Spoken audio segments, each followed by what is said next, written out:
I was in Würzburg during Kristallnacht, in the dormitory. During that night, in that dormitory, which was in a very small street in Würzburg, in the middle of the night, we had noise, and they broke in. The janitor in that building, who was non-Jewish, he told us, "Get up, they are coming here, and they're going to make some ruckus, so get up and be ready to leave." There were about 50 boys in this building, and we stayed downstairs. We waited till about 6, 7 o'clock in the morning.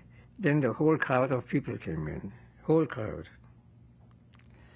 And they told us, go outside into the narrow street. They have cobbled stone streets in Würzburg, and form lines of five abreast.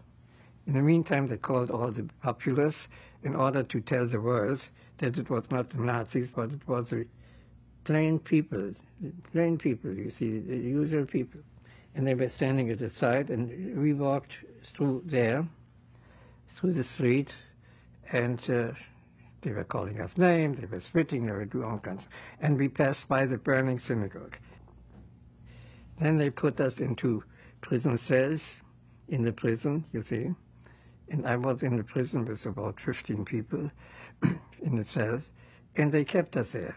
Every day, less and less people were in the prisons because they sent them to concentration camp. After 6 days, we heard the rumor, tomorrow we empty the prison. That day in the evening, they called us again. That was Thursday evening, I think. And they said, you 7 are free. Free, you can go. But you must report to the Gestapo, the Secret Service police, within 24 hours, each one in his homestead. Now, I tell you the reason why these 7 were let free is because we are stateless. You see, how do you become stateless? You lost your citizenship. Because I was a stateless person. Because my father was Russian, he lost the Russian citizenship. The German citizenship we lost for a long time. So we were stateless. So we had to go within 24 hours back to Bremen.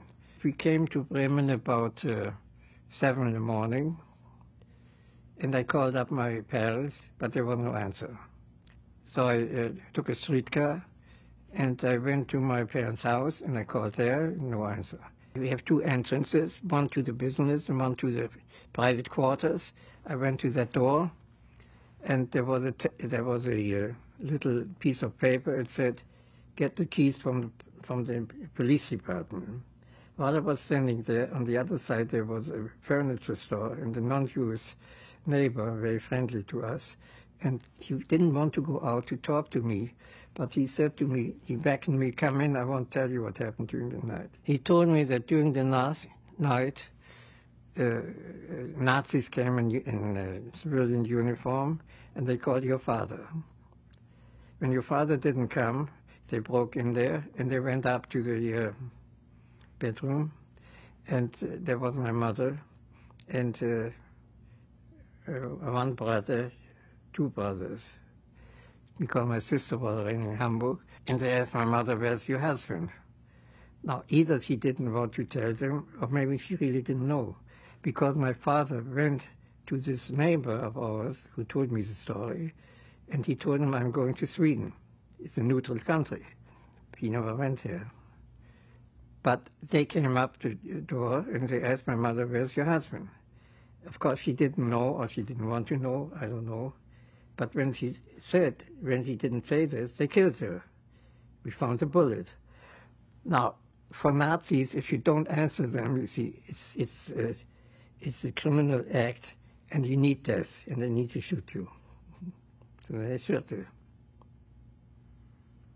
And I didn't know about it, of course, for all the 7 days I was in prison. And afterwards, before I left Germany, I asked for a death certificate. You know what they wrote in the death certificate? On this day, on the 10th of November, at 4 o'clock a.m. in the morning, they found my mother dead. They had shot her. They found her dead. So I heard that 2 Jewish women buried her on Friday, and I had to go to Hamburg to my relatives because I couldn't stay there with no one. And I came to Hamburg on that day. And I found my father there. He was sitting shiver, that means morning after someone dies. And I found him there. And my younger brother, because he was just bar mitzvah, 13 years old, they had put into the orphan home. We wanted to leave Germany, of course, we wanted to leave Germany.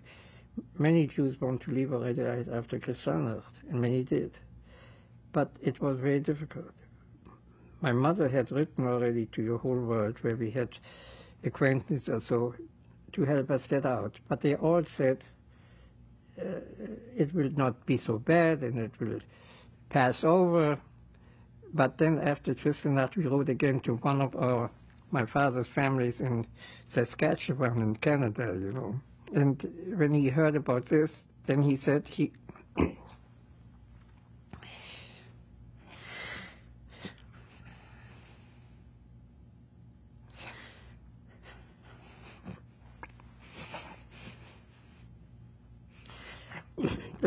would do something, and he sent us a landing card. The landing card came in February, and it was good for 3 months. We had to leave. My father went to Hamburg, and he met a man from the Cunard White Star Line, and this man helped us to get to Britain, and from there to Canada. My mother was always there, and I could always go to her, and she strengthened me, and she was my religious influence, and I knew her and her family. And mother's a mother. She was always a spiritual leader, and not only that, also in other ways, our family life was very close, and I miss her. And unfortunately, she was killed. There were many people killed in my family, not only that. Other family members were killed. My grandfather, for instance, my father's father was already killed in Russia. There are always bad things happening, but we still believe in these people who gave us a tradition and who brought us up, and we always learn something from everyone.